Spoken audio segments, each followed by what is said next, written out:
Readings of Almighty God's Words. The responsibilities of leaders and workers. The responsibilities of leaders and workers. 3. Are most people more or less clear about the standards for selecting supervisors of different work and personnel responsible for various important jobs? For example, what should the supervisor of artwork primarily possess?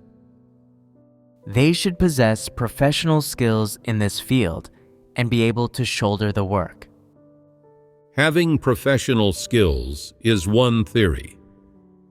So, what specifically do these professional skills refer to? Let's explain this.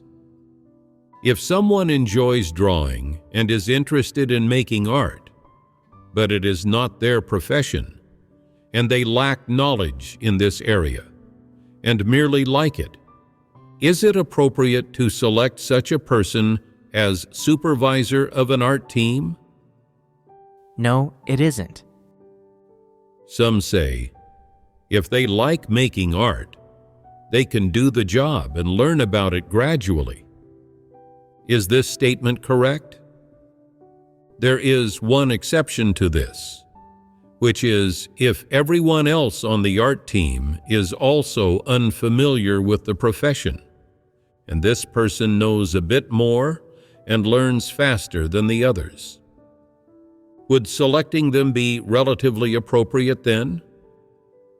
Aside from this scenario, say that among all those involved in creating art, only this person doesn't know the profession, but they are chosen because they understand the truth and like making art. Is that appropriate? No, it isn't.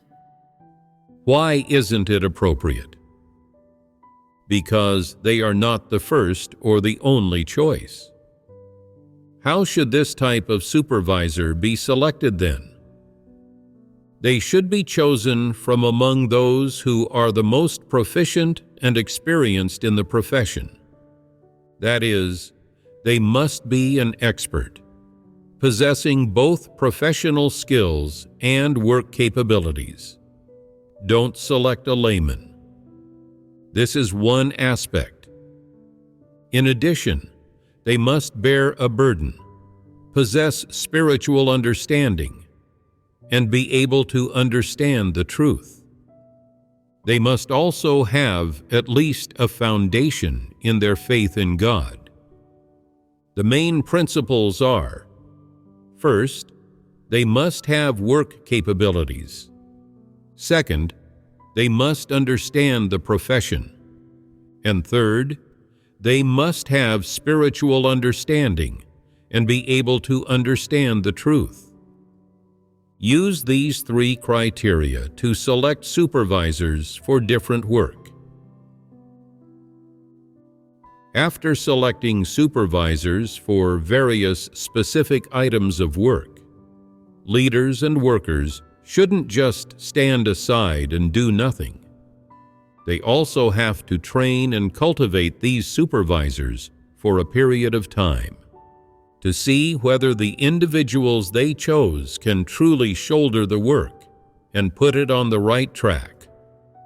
That's what it means to fulfill their responsibilities. Suppose that at the time of selection, you see that your candidates understand their professions, possess work capability, bear a bit of a burden, and possess spiritual understanding and the ability to understand the truth, and you think that everything will be fine because they are qualified in these respects, and say, "You can start working. I've told you all the principles. From now on, just do what God's house instructs you to do yourselves." Is this an acceptable way to carry out the work? Once you've arranged the supervisors, does this mean you can just leave it at that? No, it doesn't. Then what should be done? Suppose that a leader gathers with supervisors twice a week, fellowships the truth with them, and that's all, believing that because those supervisors are all proactive, reliable, and capable of understanding what other people say, they can therefore practice in accordance with the truth. This leader thinks they don't need to look into or follow up on how these supervisors specifically do their work, whether they cooperate harmoniously with others, whether they have grasped the professional skills during this period of time, or how much they have completed the work given to them by God's house. Is this the way that a leader and worker should handle the work? No, it isn't. This is how false leaders do their work. They try to get all of the work done once and for all. They arrange the supervisors and form a team with a few members, and then say, "Start the work. If you need any equipment, let me know, and God's house will purchase it for you." If you encounter any difficulties in your daily lives or any troubles, feel free to bring them up, and God's house will always resolve them for you. If you don't have any difficulties, then focus on your work. Don't cause disruptions or disturbances, and don't spout any high-sounding ideas. False leaders arrange these people to work together and think that as long as they have food, drink, and shelter, that's enough, and there's no need to pay them any mind. When the above asks, "How long has it been since the supervisors for this work were selected? How is the work progressing?" They respond, "It's been 6 months. We've held around 10 gatherings for them, and they seem to be in good spirits, and the work is being done." When the above asks, "So how is the work capability of the supervisors?" They say, "It's all right. When we selected them, they were the best ones." The above asks them, "How are they doing now? Can they do actual work?" They respond, "I held a gathering for them." The above replies, "I didn't ask if you held a gathering. I asked how their work is going."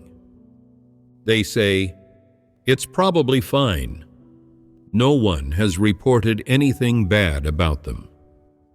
The above responds, "No one reporting anything bad about them is not a standard. You need to look at how their work capability and professional skills are, and see whether they possess spiritual understanding, and whether they do real work." They reply, "At the time of selection, they seemed okay. I haven't inquired into these details for a while. If you want to find out, I'll ask again." This is how false leaders do work. They keep holding gatherings and fellowship without end with those below them. But when it comes to the above, they prevaricate and offer perfunctory responses. Their best perfunctory response is to say, "I held a gathering for them. Last time, I asked about the work in quite a lot of detail." This is how they respond to the above. Are these false leaders doing real work? Have they identified real issues? Have they resolved them? After arranging the supervisors, false leaders are completely ignorant about whether the supervisors have fulfilled their responsibilities or been loyal, how the work is being done, if the results are good or bad, how the brothers and sisters are reporting back about them, or if there are more suitable individuals for the job. Why are they ignorant of these things? Because they don't do this real work. They just keep themselves busy with useless things. They think it's unnecessary to constantly supervise and inspect the work like this, that it would mean they lacked trust in those supervisors. In their minds, holding gatherings is fulfilling their responsibilities and demonstrating loyalty. This is the primary manifestation of false leaders not doing real work. False leaders shut their eyes to the various circumstances of supervisors of every kind of work in the church. They don't have a grasp on these circumstances, or look into them, or handle them, or resolve them. What specific circumstances of supervisors are there? The first is when supervisors do not bear a burden and eat, drink, and seek entertainment without tending to their proper work or doing real work. Isn't this a serious problem? Some people have work capability, are proficient in a profession, and they're the very best. They are articulate and intelligent, and if they're asked to repeat instructions, they can do so without missing a word. They're smart enough. They receive quite good evaluations from everyone, and they have been believers for quite some time. Consequently, they are chosen to be supervisors. However, no one knows whether these people are pragmatic, able to pay the price, or capable of doing actual work. Since people chose them, they are initially promoted to be cultivated and used on a trial basis. However, after working for a while, it is discovered that despite their professional skills and experience, they are gluttonous and lazy and unwilling to pay the price. They quit working as soon as it gets a bit tiring, and they don't want to pay attention to anyone with problems or difficulties who needs their guidance. In the morning, as soon as they open their eyes, they think, "What am I going to eat today?" It's been days since the kitchen made braised pork. Usually, they always say to others, "The snacks in my hometown are really delicious. We used to go out to eat them during every festival. When I was in school, on weekends, I used to sleep until I woke up naturally, and then I'd go to eat without bothering to wash my face or comb my hair. In the afternoon, I would play video games indoors in my pajamas, sometimes until 5 a.m. the next morning. Now, the work in God's house has forced me to this point, and as a supervisor, I have to do certain things. Look at how good all of you have it. You don't have to pay this price. As a supervisor, I have to be able to endure hardship. They say this, but do they rebel against the flesh? Do they pay the price? They are full of complaints, and they aren't willing to do any actual work. They only move when pushed, and without supervision, they behave in a perfunctory manner. In the performance of their duty, they are relaxed and undisciplined. They're often wily and they slack off, and they are not in the least bit responsible. When it comes to professional problems that they do notice, they don't correct them for other people, and they are happy when everyone else acts in a perfunctory way like they do. They don't want anybody to take the work seriously. Some supervisors finish the few tasks they have at hand in a casual and perfunctory way. Then they start endlessly binge-watching TV dramas. What is their reason for binge-watching dramas? I've finished my tasks. I'm not freeloading off God's house. I'm just chilling to refresh my mind. Otherwise, I'll be too tired, and my work efficiency will suffer. Let me chill for a while in order to improve my work efficiency. They keep watching dramas until 2 or 3 a.m. at night. When everyone has finished breakfast the next day at 8 a.m. and started doing their duties, these supervisors are still asleep, and they don't get out of bed even when the sun is high in the sky. Later, they reluctantly get up, dragging their lazy flesh forward, stretching and yawning. And when they see that everyone else has started work, they fear that others will notice their laziness and begin to look for excuses. I stayed up too late last night. I had too much to do. The workload was too heavy. I'm a bit tired. I even dreamed last night that there was an issue with some piece of work. When I woke up this morning, my hands were in the position of typing on a computer. My mind is really fuzzy, and I need to take a nap this afternoon. They get up so late and need a nap in the afternoon too. Haven't they become pigs? They were clearly slacking off, yet they make excuses to justify and defend themselves, claiming that they are tired because they were doing their duty late into the night. They were clearly binge-watching dramas, indulging in fleshly comfort, and living in an indulgent state. Yet they ultimately even find a nice-sounding excuse to deceive others. Isn't this not tending to their proper work? People like this may have work capability and professional skills, but are they up to standard supervisors? Obviously not. They are not suited to being supervisors because they are too lazy. They indulge in fleshly comfort. They are greedy for food, sleep, and entertainment, and they cannot shoulder or fulfill the responsibilities of a supervisor.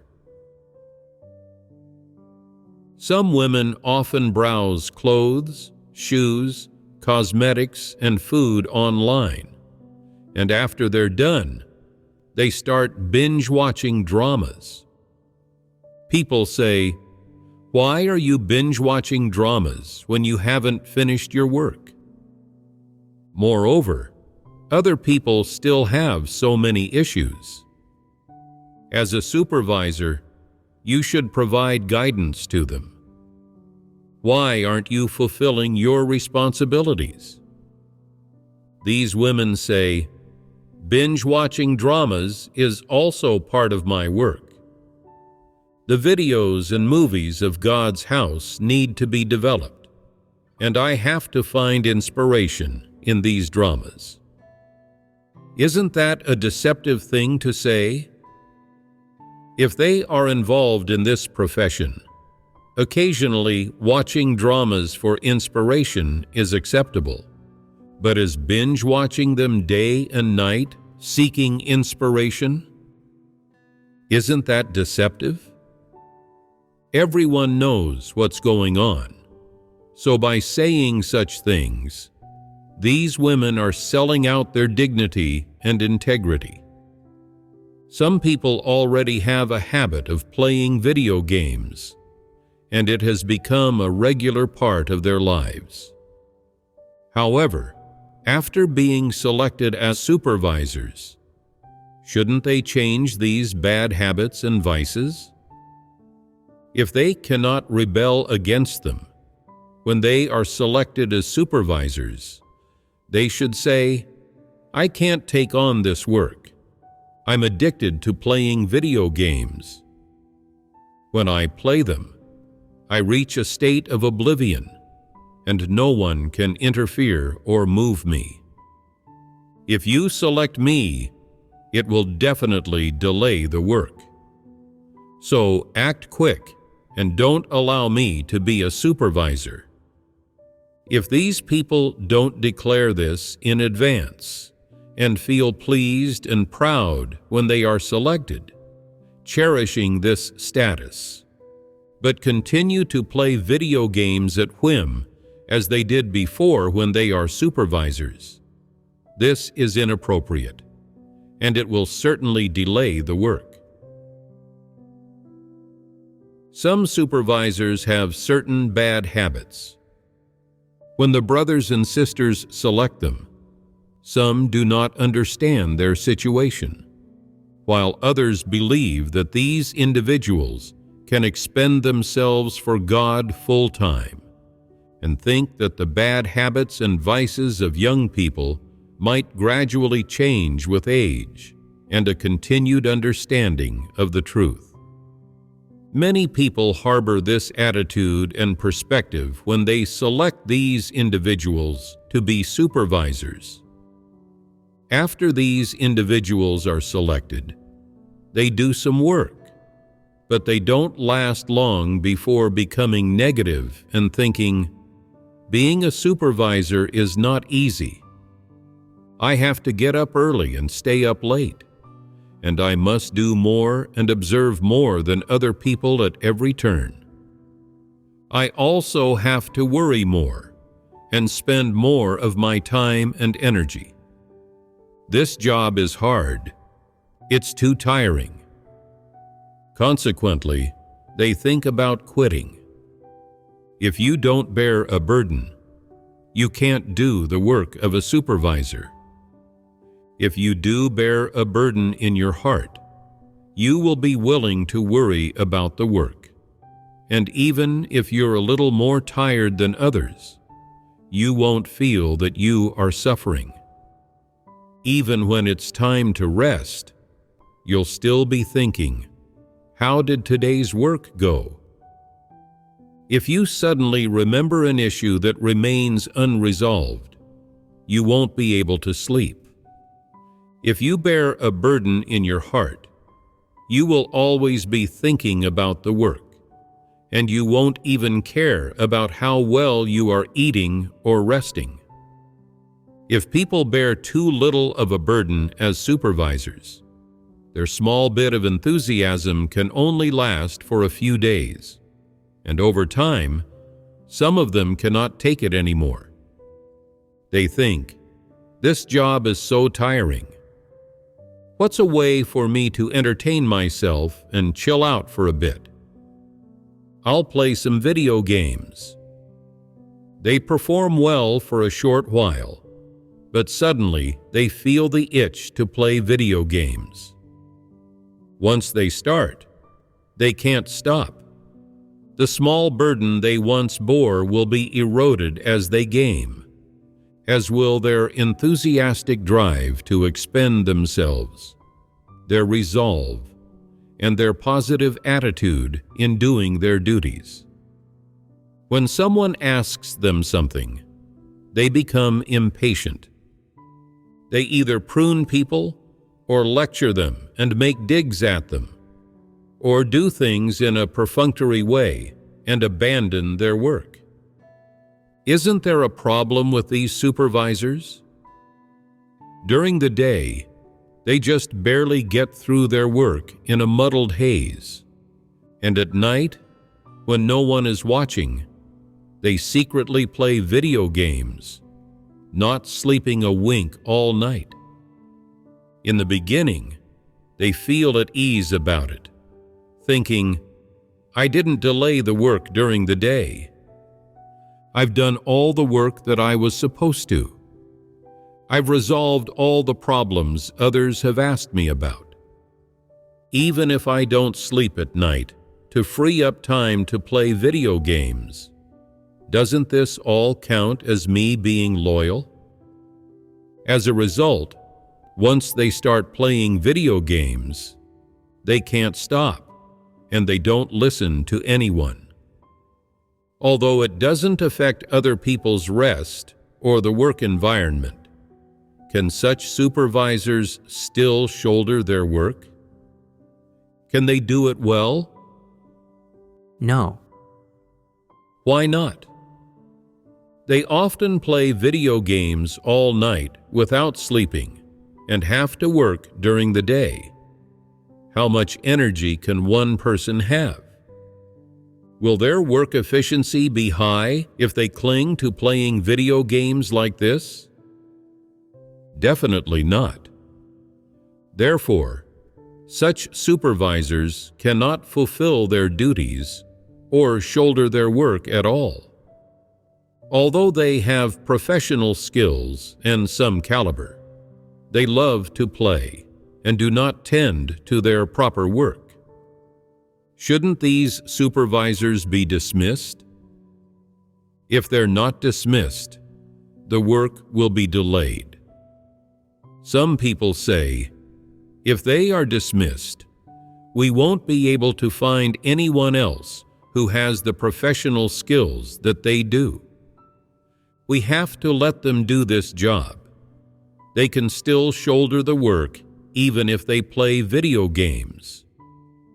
Is this statement correct? A person cannot focus on two things at once. Humans have limited energy. If you concentrate most of your energy on playing, your devotion to doing your duties will be affected, and your effectiveness in doing your duties will be greatly compromised. This is an irresponsible attitude toward doing a duty. Even if a person puts their whole heart and all of their energy into their duty, the results won't necessarily be 100% up to standard. It will be even worse if they focus their heart and most of their energy on playing. They will not have much energy and thought left to use in the performance of their duty, and their effectiveness in doing their duty will be affected. To say it will be affected is a conservative way of putting it. In reality, their effectiveness in doing their duty will be severely damaged. If such supervisors are identified, they should be promptly dismissed and reassigned because they have already been written off. It's not just that their performance of their duties isn't up to standard. They are already incapable of shouldering their work and cannot have any positive effect on their work. Therefore, finding someone to take on their work who's earnest and responsible despite having slightly less professional skills would be a better choice than them.